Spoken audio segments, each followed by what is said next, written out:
Julián y Marta eran una pareja feliz, que desde hace un año se habían mudado al campo. El lugar era perfecto para que Julián se pudiera dedicar a escribir su novela sin ser molestado y Marta se dedicara a la pintura. Aquello era su afición y, desde hacía un par de años, su medio de vida, ya que había comenzado a exhibir su arte en diversas galerías, y cada vez era más cotizada y conocida. Ambos estaban encantados con su nuevo hogar ya que estaban lo suficientemente cerca del pueblo como para poder realizar las compras o salir a cenar fuera, pero la finca era privada y eso les daba la privacidad que necesitaban para sus trabajos, y alejaban a visitantes molestos e inoportunos. La pareja además estaba muy enamorada y habían empezado a hablar de ampliar la familia. La idea de que sus hijos se criaran en un ambiente tan protegido y entre la naturaleza era algo que a ambos les encantaba. La convivencia además iba viento en popa. Julián era la persona más ordenada y disciplinada que Marta había conocido en toda su vida. Metódico y detallista, tenía una rutina casi militar. Todas las tardes salía a correr junto a su perro, un paseo que encantaba al animal porque siempre llegaba feliz y agotado de tanto esfuerzo. Sin embargo, la paz que tenían parecía estar a punto de acabar. Desde hacía varias semanas se habían empezado a dar extrañas desapariciones en el pueblo. Varios coches de turistas o gente que estaba de paso se quedaban estacionados por largos plazos de tiempo sin que sus dueños regresaran a reclamarlos. Eso al principio no parecía molestar a nadie, pero en un pueblo pequeño siempre se comenta todo y el misterio parecía ir a más cada vez. Ya eran más de una docena los coches estacionados en la gasolinera y calles más alejadas del centro. Llegó un punto en el que la preocupación de algunos habitantes fue tal que llamaron a la policía para que investigara los sucesos. Las autoridades poco pudieron aclarar del asunto. Los propietarios de los vehículos habían desaparecido e incluso había denuncias de familiares reclamando que se realizara una investigación. Lo único que pudo encontrar la policía fue restos de sangre en uno de los vehículos, poca cantidad, como si alguien hubiera arañado a su agresor y luego se agarrara al asiento. Los restos estaban deteriorados y en el pueblo no había equipo suficiente para hacer una prueba de ADN, por lo que llamaron a la ciudad para que mandaran a un investigador. Julián estaba muy preocupado por Marta y cada vez que ésta tenía que ir al pueblo, siempre se ofrecía a acompañarla. Aún así, pasados unos días, casi sin darse cuenta regresaron a su rutina.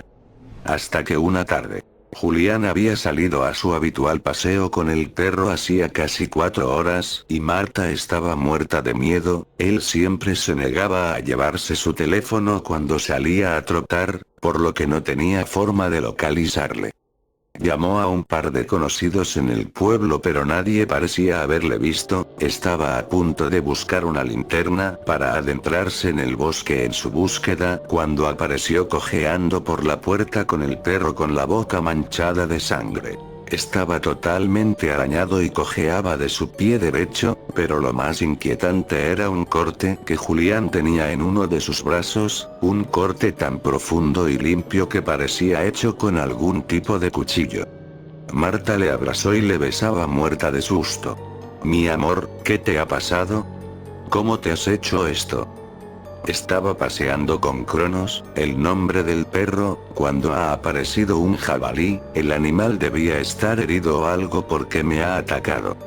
Corriendo entre los árboles me he raspado con las ramas, hasta que me he torcido el tobillo y he caído al suelo. En ese momento el animal me ha herido en el brazo y, si no hubiese sido por Cronos, probablemente no lo hubiera podido contar. Se ha portado como un valiente atacando al jabalí y haciéndole huir. Marta estaba realmente asustada, casi pierde a su marido y no se había dado cuenta. El pobre debía haber pasado un calvario para poder llegar hasta su casa con esa torcedura en el tobillo. Llamó al médico del pueblo y limpió las heridas de Julián. El doctor no tardó ni 20 minutos en estar en su casa y diagnosticó lo que ambos se temían: tenía un esguince en el tobillo y necesitaría al menos 2 semanas de reposo absoluto si quería recuperarse del todo. Pero lo que más le llamó la atención al médico fue el corte del brazo. Nunca había visto un corte tan limpio, era casi perfecto. Cosió la herida y les prometió volver en un par de días para ver la evolución de los puntos y evitar que se infectara. Les dejó unas gasas limpias y un antibiótico, así como las indicaciones de cómo cuidar los cortes y el tobillo. Transcurrieron unos días y Julián se encontraba mejor. Aún no podía levantarse de la cama, pero los amorosos cuidados de Marta le estaban ayudando a recuperarse muy rápidamente. El que parecía otro era Cronos, el perro. No quería comer nada y cada vez estaba más agresivo.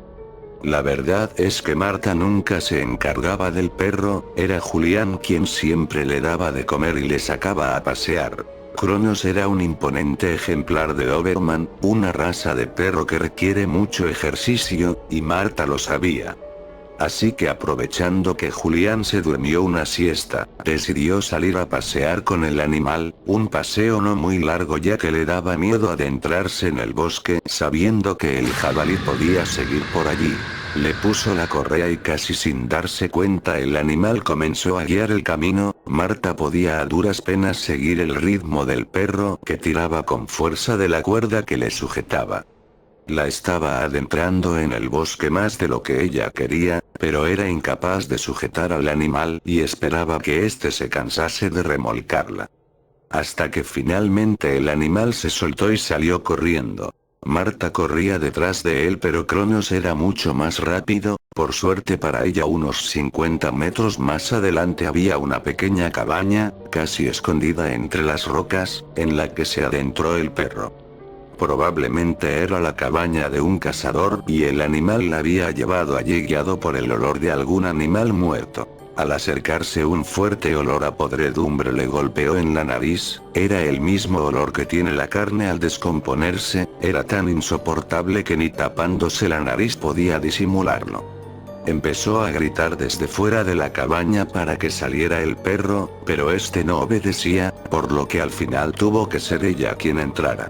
Todo estaba bastante oscuro, pero pronto se dio cuenta que Cronos estaba a pocos metros de la entrada comiendo algo en el suelo. Cuando se acercó pudo ver que lo que parecía un bulto era en realidad el cuerpo de una persona. Asustada, comenzó a andar hacia atrás hasta que sin darse cuenta se tropezó contra un armario. El golpe provocó que un par de frascos de cristal cayeran al suelo. Al estallar contra el pavimento, decenas de ojos humanos salieron rodando por el suelo y se levantó un fuerte olor a alcohol. Marta comenzó a vomitar. El espectáculo era repugnante y cuanto más se fijaba en el interior de la cabaña, más macabro resultaba todo. Habían restos humanos desperdigados por toda la cabaña. Sobre una mesa de madera había varios tipos de cuchillos y hachas con los que alguien parecía haber estado descuartizando a sus víctimas. En una de las esquinas había algo que enseguida le resultó familiar a Marta, una motosierra que ella misma había regalado a Julián y decorado con sus pinturas para simular un simpático pez sierra.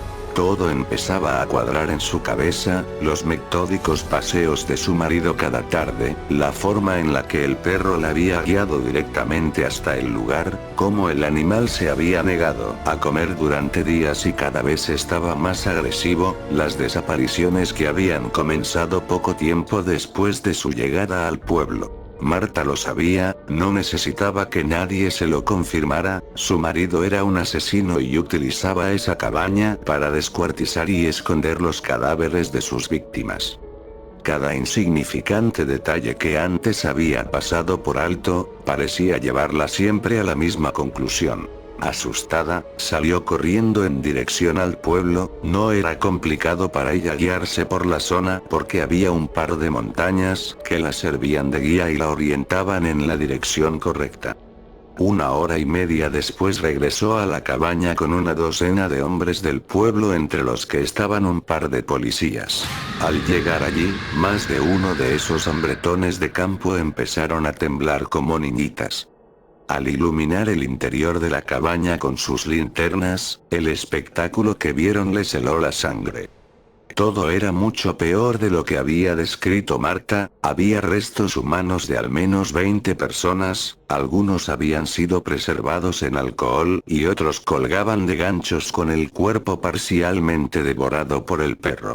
Un policía se acercó al cuerpo que había tendido en el suelo, era el más reciente y parecía que le habían asesinado y habían tenido que salir huyendo. En una de sus manos sujetaba un revólver al que le faltaban un par de balas, probablemente había disparado al asesino cuando éste le sorprendiera investigando en su cabaña.